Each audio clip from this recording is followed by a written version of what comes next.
How to deposit a check using Bank of America mobile app.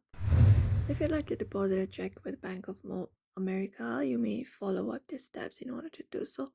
So go ahead and access the application first of all and log in into your account.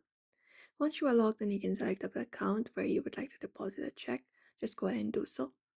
And once you do so, you will be taken to this tab right here with your account details, how much money you have, pay and transfer, and we have option called deposit checks.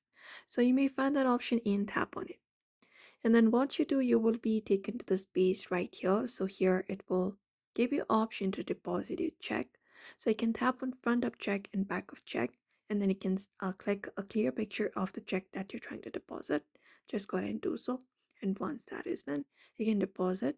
We may have deposit limit. So you can just go ahead and enter the amount that you would like to deposit.